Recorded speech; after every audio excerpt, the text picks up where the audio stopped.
Mr. President, member of the Council, 9 days ago, the long-awaited ceasefire in Gaza began.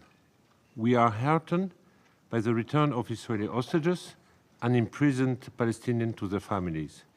We are encouraged by marked improvement in the flow of humanitarian aid and in operating conditions.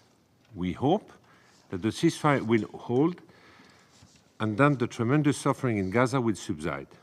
UNRWA is the largest UN presence in Gaza, with 13,000 personnel and 300 premises. The agency is critical for supporting a shattered population and the ceasefire. And yet, in 2 days, our operation in the occupied Palestinian territory will be crippled as legislation passed by the Israeli Knesset takes effect. At stake is the fate of millions of Palestinians, the ceasefire, and the prospect for a political solution that brings lasting peace and security. Mr. President, in the wake of the ceasefire, we must contend with the devastation of the last 15 months and the enormity of the challenges ahead. A peer-reviewed study of deaths by traumatic injury in Gaza reveals that the mortality figures provided by the Ministry of Health is a minimum estimate. 46,000 deaths is likely an undercount by more than 40%. The study also confirms that the majority of those killed are women, children, and the elderly. Those who escaped death by bombardment, starvation, and disease have emerged shell-shocked. Tens of thousands of people are now returning to the decimated north to search for the living and to bury the dead. Across the Gaza Strip, Palestinians are turning to UNRWA, the agencies they have known all their lives, for support. Curtailing our operation now, outside the political process, and when trust in the international community is so low, will undermine the ceasefire. It will sabotage Gaza's recovery and political transition.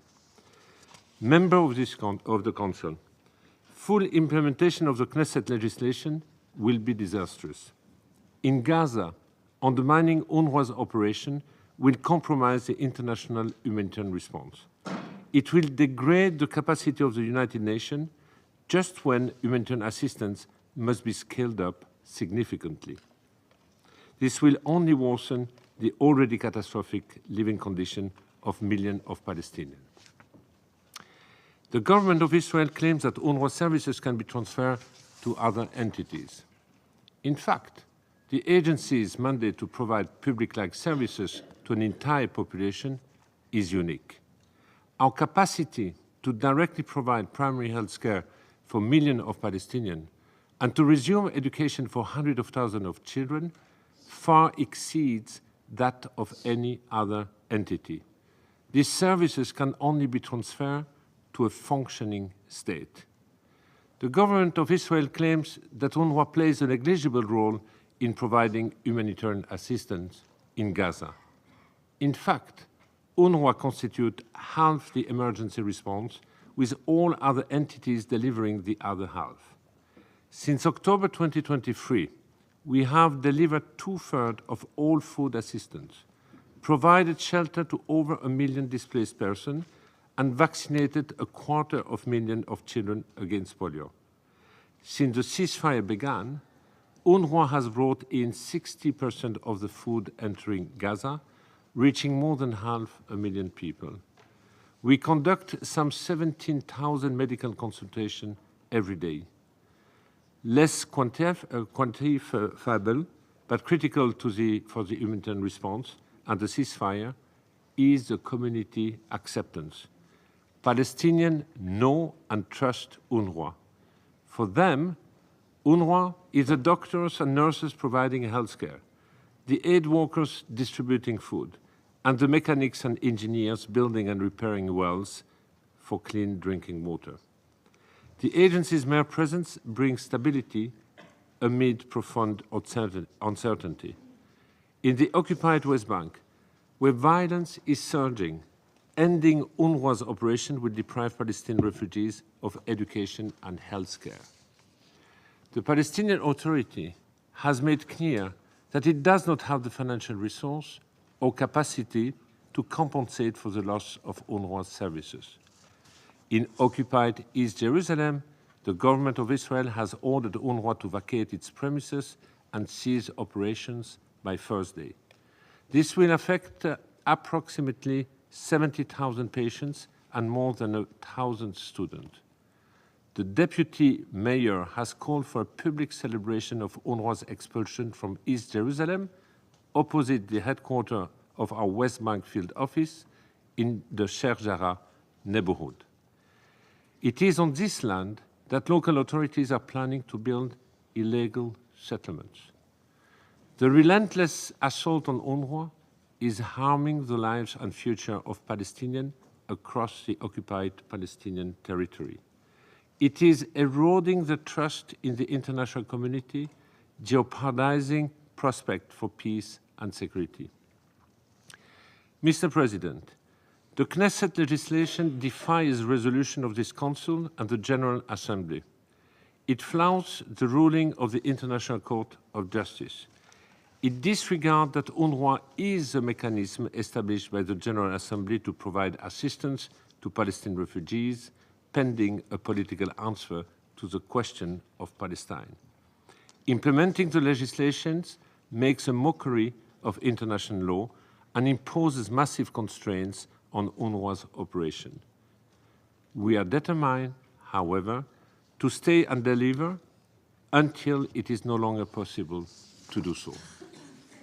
This is not without risk for our Palestinian colleagues who face an exceptionally hostile operating environment fostered in part by a fierce disinformation campaign.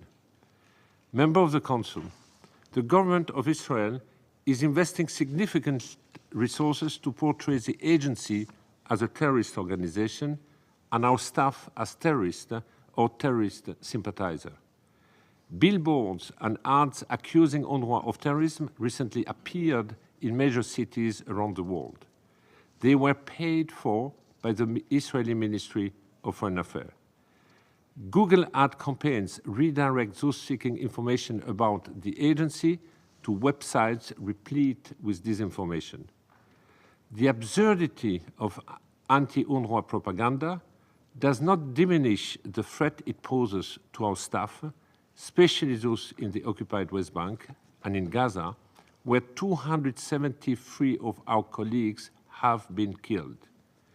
It sets a precedent for governments to accuse a United Nations entity of terrorism as a pretext to clamp down on human rights. It sets a precedent for criminalizing humanitarian assistance and protection. This year, propaganda efforts spearheaded by the Israeli Foreign Ministry received a boost of $150 million.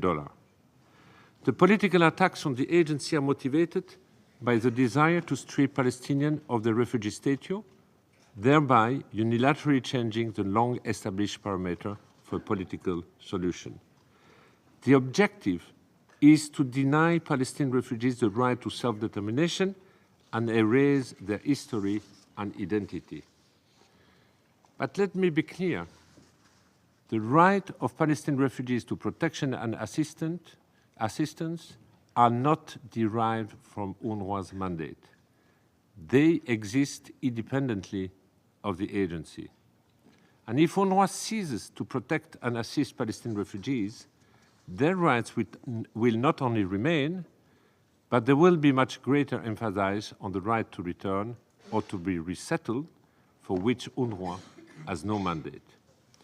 Mr. President, a ceasefire in Gaza must be followed by a political transition that includes an orderly conclusion of UNRWA's mandates and the handover of its public-like services to empowered and prepared Palestinian institutions. This is a path now pursued by the Global Alliance for the Implementation of the Two-State Solution, led by Saudi Arabia, the European Union, and the League of Arab States. Only a political pathway of this nature can ensure the protection and welfare of Palestinian refugees and peace and security in the region and beyond. A clear choice lies before us. We can allow UNRWA to implode due to the Knesset legislation and the suspension of fundings by key donors. The repercussions of this implosion will not be confined to national borders and will only further destabilize the region. Alternatively, we can allow the agency to progressively conclude its mandate within the framework of a political process. UNRWA was always meant to be temporary. A fair and lasting political solution would allow the agency to hand over its services and workforce to a Palestinian administration. UNRWA has much to offer in support of a political solution. The agency is the largest provider of primary health care in Gaza and the second largest in the West Bank. Our health services and expertise are integral to building a strong national health system. UNRWA has also a pivotal role to play in education. In Gaza today, 650,000 girls and boys are living in the rubble, learning nothing more than how to survive. They have already lost more than 2 years of learning. Absent a full-fledged state, only UNRWA has the capacity to bring these children back to learning.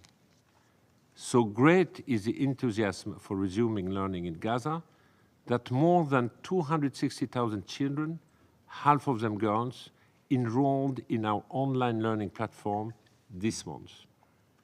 If we fail to resume education in Gaza and to preserve it in the occupied West Bank, we will sacrifice an entire generation of Palestinian children. Member of the Council, the threat posed by political effort to dismantle UNRWA is compounded by financial challenges, with key donors deciding to end or reduce their contribution to the agency. I'm appealing for an urgent increase in financial support to UNRWA, the early disbursement of allocated funds, and a review of funding currently on hold. I also take this opportunity to underscore the agency's long-standing commitment to neutrality. A detailed presentation at UNRWA's Advisory Commission meeting last November made clear that our high-level action plan to implement the recommendation of the Colonna report is on track. We will also continue to take all necessary steps to investigate credible allegations made against the agency and its personnel.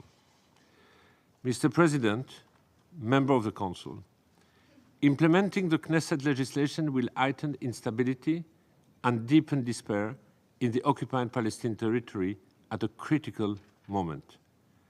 I'm seeking your decisive intervention in support of peace and stability in the occupied Palestinian territory and the broader region.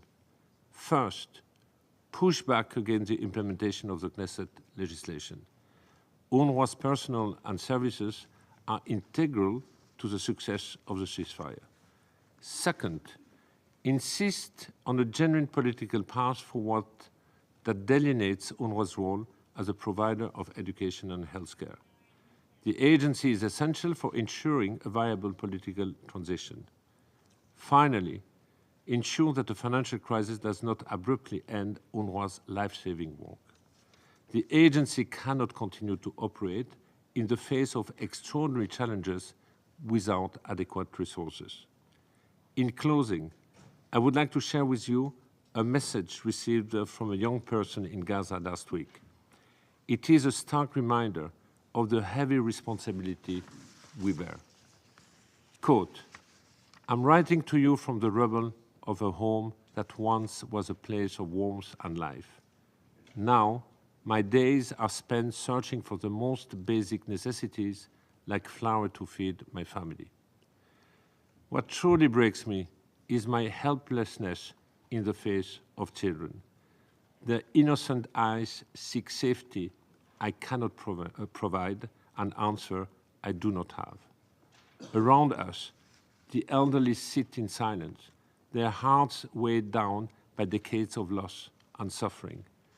And here I am, dying 1,000 times every day as I think of all that I cannot do for them." Unquote. Unlike the author of this message, we are in a position to do something. It only requires your decisive action and leadership. Thank you.